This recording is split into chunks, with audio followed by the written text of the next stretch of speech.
नमस्कार दोस्तों, मेरा नाम अजय त्रिपाठी है। ये मैं लाल किताब के अध्यायों की एक पूरी सीरीज़ बना रहा हूँ। इस सीरीज़ में आपको लाल किताब के बारे में पूरी जानकारी मिलेगी। एक-एक अध्याय करके मैं सारे लाल किताब में जितने भी अध्याय हैं, सबको कवर करने वाला हूँ। अब देखिए, आज हम बात करेंगे लाल किताब अध्याय 2 की। तो लाल किताब अध्याय 2 में लाल किताब 4 फरमान बताती है। और लाल किताब 4 फरमान, ये जो अध्याय 2 के फरमान है, ये बहुत ही गंभीर जानकारियाँ इसमें नहीं है अभी। अभी लाल किताब अपना इंट्रोडक्शन दे रही है और लाल किताब ये बता रही है कि इंसान इस दुनिया में कैसे आता है और क्यों ज्योतिष इस तरह से काम करता है। अब देखिए, अध्याय 2 के फरमान नंबर 1 के बारे में बात करते हैं। तो लाल किताब कहती है, हुक्म विधाता जन्म मिले तो लेख ज्योतिष बतलाता है। लाल किताब बच्चा ग्रह चाली किस्मत साथ ले आता है। मतलब कहने का ये है, विधाता के हुक्म से जब बच्चे को जन्म मिलता है तो बच्चा जो इस संसार की या इस पूरे ब्रह्मांड की जो ग्रहों की चाल होती है, वैसी ही ग्रहों की चाल बच्चा अपने साथ अपनी किस्मत में ले आता है। इसी को बच्चे की किस्मत कहते हैं। और जैसा नक्शा, मतलब जो ये पूरे ज़ोडियाक का नक्शा होता है उस समय का, जब बच्चा पहली सांस लेता है, तो वैसा ही नक्शा उसके मस्तिष्क पे छपता है, ऐसा लाल किताब कहती है। वही नक्शा लाल किताब के हिसाब से बच्चे की हस्त रेखा में बन जाता है। और जब हम कुंडली बनाते हैं तो कुंडली में भी उसको देख सकते हैं और मस्तिष्क रेखा में भी देख सकते हैं। इसी तरह से इन तीन विद्याओं का जो आगे बढ़ना हुआ। अब लाल किताब कहती है, नौ निधि को नौ ग्रह माना, बात सिद्धि 12-12 राशि है। अब जो है, नौ निधि को नौ ग्रह माना, सिद्धि 12 राशि है। मतलब कि हम लोग जो माला जपते हैं उसमें 108 मन के होते हैं। तो 9 निधि और 12 सिद्धि, मतलब 9 ग्रह और 12 राशि को अगर मल्टीप्लाई कर देंगे तो 108 आता है।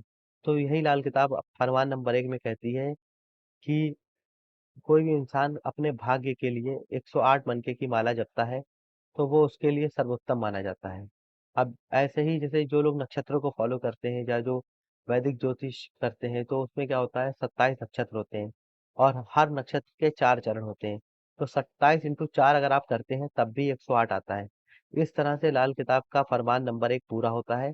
और फरमान नंबर 1 में यही जानकारी दी गई है कि भगवान के हुक्म से बच्चा धरती पर जन्म लेता है और वो अपनी मुट्ठी में अपनी किस्मत का खजाना लेकर आता है, इसीलिए जल्दी अपनी मुट्ठी वो खोलता नहीं है और आसानी से किसी को दिखाता नहीं है।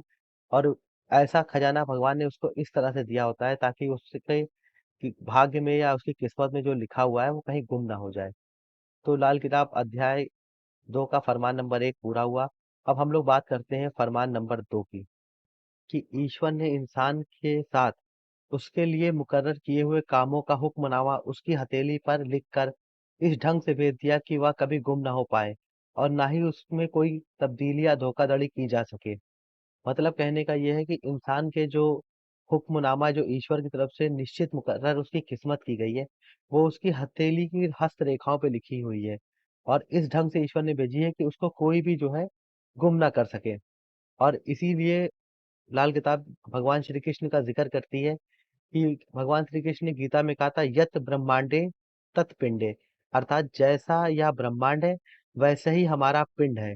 इसी तरह लाल किताब इसी बात को आगे बढ़ाते हुए ये कहती है कि हाथों की उंगलियों के नीचे के जो बुर्ज जितने उभरे हुए हों उतना ही नेक असर होगा।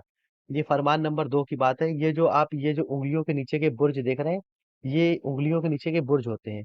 ये जितने उभरे हुए होते हैं, जब आप इसको यूं करके देखेंगे तो आपको दिखेंगे ये जो बुर्ज ये उभरे हुए होंगे, ये जितने उभरे हुए होंगे उतना ही नेक असर होता है। तो बस लाल किताब फरमान नंबर 2 में इतनी ही जानकारी दी हुई है।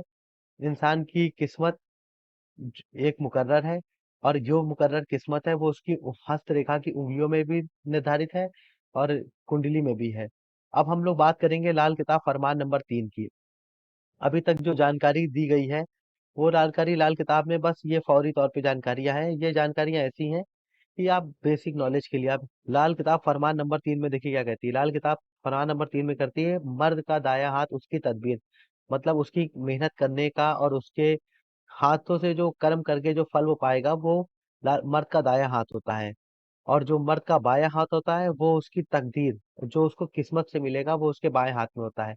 और स्त्री को उल्टा समझे, मतलब स्त्री का दायां हाथ जो है उसके कर्मों का है होता है और बायां हाथ उसकी मेहनत का होता है। अब इसके बाद लाल किताब उंगलियों के जो जिगह है, मतलब लाल किताब ने क्या करती है, जो चर राशियां होती हैं, चर राशियां मतलब 1 4 7 10, इसको वो बंद मुट्ठी के खाने कहती है। जब आप लाल किताब के उत्तर भारतीय कुंडली देखेंगे तो खाना नंबर 1 4 7 10 ये बीच में सेंटर में होते हैं। तो इसको लाल किताब बंद मुट्ठी के खाने कहती है। और इसके बाद इसकी व्याख्या लाल किताब बंद मुट्ठी के खाने कह के करती है। इसके बाद लाल किताब जो उंगलियों की दिशा मतलब दशा बताती है, वो बताती है जो तर्जनी उंगली, तर्जनी मतलब ये वाली उंगली, तर्जनी उंगली होगी, वो कुंडली का खाना नंबर 2 है। मतलब ये उंगली खाना नंबर 2 की तरह मानी जाती है। मतलब जो स्थिर राशियां हैं उसको लाल किताब ने उंगलियों में बांटा है। और जो मध्यमा उंगली, ये वाली जो उंगली होती है मध्यमा उंगली, ये उंगली है कुंडली का खाना नंबर 11। और जो अनामिका, ये जो सूर्य वाली उंगली होती है अनामिका उंगली, छोट जो ये लिटिल फिंगर के बगल वाली उंगली होती है, ये होती है खाना नंबर 5। और जो सबसे छोटी उंगली होती है इसको लाल किताब खाना नंबर 8 कहती है। अब फरमान नंबर 3 में लाल किताब इनकी जानकारी देती है। इसके बाद लाल किताब जो बताती है, और जो अब देखिए हमने कौन कौन से घर कवर कर लिए, 1 4 7 10 कवर कर लिया जो चर राशि थी। उसके बाद हमने स्थिर राशि को कवर कर लिया जो है 2 5 8 और 11। अब हम लोग द्वि स्वभाव राशि के बारे में लाल किताब क्या कहती है वो समझेंगे। 12वें घर को लाल किताब आसमान कहती है। अब कुंडली में हमने जो है, अब बचे कौन से घर है हमारे पास, 3 6 9 12, ये कुल मिला के 12 घर पूरे हो जाएंगे। तो 12वां घर जो होता है जिसमें खाना नंबर 12 लिखा होता है उसको लाल किताब आसमान कहती है। और खाना नंबर 6 को लाल किताब पाताल कहती है। और तीसरा घर जो होता है उसको तीनों जहान कहती है। और जो नवा घर होता है उसको लाल किताब केंद्र का घर कहती है या बुनियाद का घर कहती है। इस तरह से लाल किताब फरमान नंबर 3 भी पूरा होता है। अब लाल किताब का फरमान नंबर 4। लाल किताब के फरमान नंबर 4 में सबसे पहली व्याख्या लाल किताब कहती है कि समा करे नर क्या करे, समय बड़ा बलवान, असर ग्रह का सभी पर होगा, परिंदा पशु इंसान। मतलब फरमान नंबर 4 में लाल किताब ये कहती है जैसे बच्चे का जन्म होते वक्त जो इस संसार में जोडियक का या जो तारामंडल का स्थिति होगी वैसे उस बच्चे पे असर करेगी। ऐसे ही कोई भी आप नींव रखते हैं या कोई बच्चे का जन्म होता है या किसी जानवर का जन्म होता है, परिंदे का, पशु, इंसान, इन सब पे ही एक जैसा असर करेगा। मतलब समय सबसे बलवान कहा है लाल किताब ने, और ये असर सब पे एक जैसा ही करेगा। तो ये कुल मिला के लाल किताब अध्याय 2 के ये चारों फरमान मैंने कवर कर लिए।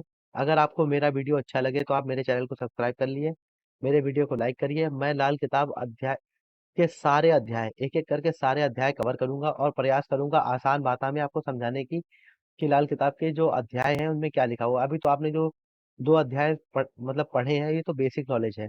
अब आगे लाल किताब और अच्छी डिटेल नॉलेज देती जाएगी। और कुंडली को कैसे देखना है इसके बारे में भी बहुत अच्छे से मैं आपको व्याख्या करके बताऊंगा। क्योंकि जब भी लाल किताब का कोई स्टूडेंट होता है तो वो पढ़ता है तो वो समझ ही नहीं पाता कि कुंडली को पढ़ना शुरू कहाँ से करें। तो अगर आपको मेरा वीडियो अच्छा लगे तो आप मेरे चैनल को सब्सक्राइब करें और मेरे वीडियो को लाइक कर दें और मेरे चैनल से जुड़े रहें। कम्युनिटी पोस्ट में एक जानकारी देनी थी। कम्युनिटी पोस्ट में मैं एक एक अध्याय का, जो मेरे पास लाल किताब की 1952 की वेडी माधव गोस्वामी जी का एडिशन है, मैं उसको एक एक का जो नोट्स है वो कम्युनिटी पोस्ट में डालता रहूंगा। तो आप अगर लाल किताब पढ़ना चाहते हैं तो आप उसको खरीदिए ना, आप मेरे कम्युनिटी पोस्ट से पढ़